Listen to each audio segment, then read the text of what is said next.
যার হাত এসেছে সত্য, ওয়াজাহাক্কাল বাতিল, চলে গেছে মিথ্যে। ইন্নাল বাতিল, নিশ্চয় মিথ্যে, কানা যাহুকা, চিরদিন মিথ্যে।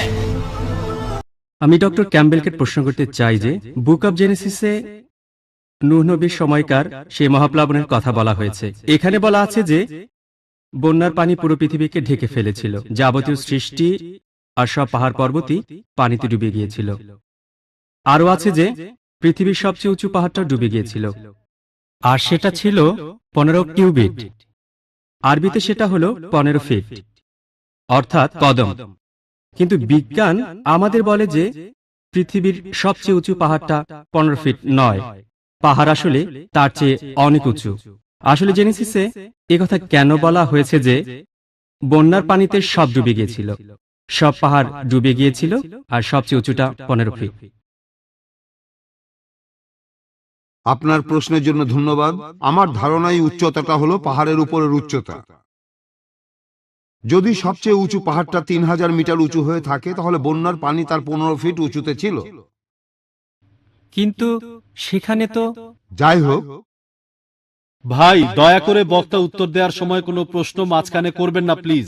আপনি আপনার প্রশ্নটা করে থেমে যান, তারপর বক্তাকে ওনার মতো করে প্রশ্নের উত্তরটা দিতে দেন। ধন্যবাদ। আর আপনারাও দেখতে পাবেন যে পবিত্র কোরআনেও একই ধরনের কথা বলা হয়েছে। যে সূরা হুদের 42 নম্বর আয়াতে বলা আছে যে পর্বত প্রমাণ তরঙ্গের মধ্যে সেই নৌকাটি তাদের নিয়ে বয়ে চলল। আর তারপর কোরআনে আরেক জায়গায় নবীদের একটা তালিকা দেয়া আছে। নূহের আগে কোনো নবী আসেননি, আর তাই অবশ্য আমরা জানি আদমও নবী হতে পারেন, তবে নূহের নামটাও তালিকায় আছে। আর আমার ধারণা কোরআনেও একই কথা বলা হয়েছে যে পুরো পৃথিবী ডুবে গিয়েছিল। ডক্টর উইলিয়াম ক্যাম্বেল নূহ আলাইহিস সালাম সম্পর্কে বললেন, আমি এখানে বাইবেল সম্পর্কে আলোচনা করব, একমত হয়ে আর কোরআনের সাথে ভিন্ন মত হয়ে। আর তারপর জানি আলহামদুলিল্লাহ কোরআন এই পরীক্ষায় পাশ করবে। আর যদি ডক্টর উইলিয়াম ক্যাম্বেলের কথা মেনে নিই, ধরেন মেনে নিলাম যে উনি ঠিক, যে বন্যার পানি ছিল পাহাড়ের 15 ফিট উপরে, কিন্তু বুক অব জেনেসিস বলছে 7 নম্বর অধ্যায়ের 19-20 অনুচ্ছেদে আছে যে পুরো পৃথিবী বন্যার পানিতে ডুবে গিয়েছিল। আর এরপরে প্রত্নতাত্ত্বিক নিদর্শনগুলো থেকে জানতে পারি নূহ আলাইহিস সালামের সময়টাকে বিজ্ঞানীরা হিসেব করে বের করেছেন। এই সময়টা খ্রিস্টপূর্ব 22 শতক থেকে 21 শতকের মধ্যে। আজকের প্রত্নতাত্ত্বিক নিদর্শনগুলো থেকে জানতে পারি যে ব্যাবিলনের 3য় রাজবংশের সম্রাটরা আর মিশরের একাদশ রাজবংশের ফারাওরা খ্রিস্টপূর্ব 22 শতক আর 21 শতক রাজত্ব করেছে, আর সেখানে কোনো বন্যা হয়নি, মহাপ্লাবন হয়নি। আজকের প্রত্নতাত্ত্বিক নিদর্শন বলে যে এটা অসম্ভব। খ্রিস্টপূর্ব 22 শতক থেকে 21 শতকের মহাপ্লাবনে পুরো পৃথিবী ডুবে গিয়েছিল। কোরআন এখানে কি বলছে? কোরআন কি বলছে? 1 নম্বর পয়েন্ট, কোরআনে কোনো সময়ের উল্লেখ নেই। এটা কি খ্রিস্টপূর্ব 21 শতক নাকি 50 শতক, এমন কোনো উল্লেখ নেই। 2 নম্বর পয়েন্ট, কোরআনে কোথাও বলা হয়নি যে পৃথিবী পানিতে ডুবে গিয়েছিল। এখানে বলা হয়েছে নূহ আলাইহিস সালাম আর তার কওমের লোকজনের কথা, তার গোত্রের কথা। হতে পারে অল্প কিছু লোকজন অথবা অনেকগুলো লোকজন। প্রত্নতাত্ত্বিক নিদর্শন আমাদের বলে, আর প্রত্নতাত্ত্বিকরাও বলেন যে তাদের কোনো আপত্তি নেই, এটা হতে পারে যে পৃথিবী কিছু অংশ পানিতে ডুবে গিয়েছিল, কিন্তু পুরো পৃথিবী এটা সম্ভব। তাই আলহামদুলিল্লাহ কোরআনের কথার সাথে প্রত্নতাত্ত্বিক নিদর্শনের যথেষ্ট মিল রয়েছে, কিন্তু বাইবেলের নেই। এছাড়াও বাইবেলে আছে জেনেসিসের 6 নম্বর অধ্যায় 15 ও 16 নম্বর অনুচ্ছেদে।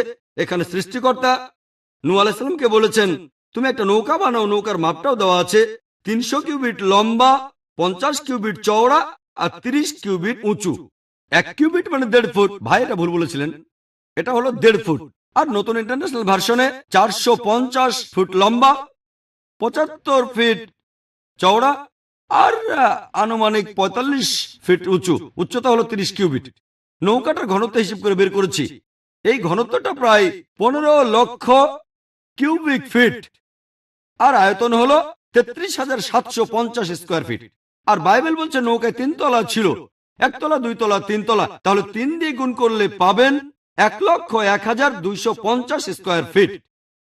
এটা হলো আয়তন। চিন্তা করেন, পৃথিবীর প্রত্যেকটা প্রাণীর এক জোড়া করে সেই নৌকায় উঠেছিল, যেটার আয়তন 1,01,250 স্কোয়ার ফিট। চিন্তা করেন, এটা কি সম্ভব? পৃথিবীতে লক্ষ লক্ষ প্রাণী আছে। যদি বলি এই অডিটোরিয়ামে আজকে 10 লক্ষ মানুষ আছে, বিশ্বাস করবেন? আমার মনে আছে গত বছরের কথা, কেরালাতে একটা লেকচার দিয়েছিলাম। সেখানে 10 লক্ষ লোক এসেছিল, সেটাই ছিল আমার সবচেয়ে বড় সমাবেশ। আলহামদুলিল্লাহ, 10 লক্ষ মানুষ। আমি মানুষজনের শেষ দেখি না, সেটা কোনো অডিটোরিয়ামে হয়নি, হয়েছিল একটা বড় বিচে। সবাইকে দেখতে পাচ্ছিলাম না, শুধু সামনের কয়েকজনকে দেখেছিলাম। সেখানে 10 লক্ষ মানুষ ছিল।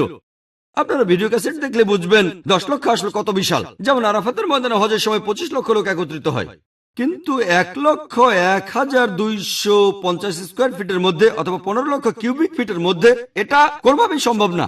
আর এভাবে সবাই 40 দিন সেখানে ছিল, খাচ্ছে, প্রকৃতিটাকে সাড়া দিচ্ছে। যদি বলি এখানে 10 লক্ষ মানুষ আছে, বিশ্বাস করবেন? তাই নিরপেক্ষভাবে বলতে গেলে বাইবেলের মধ্যে বেশ কিছু বৈজ্ঞানিক ভুল আছে।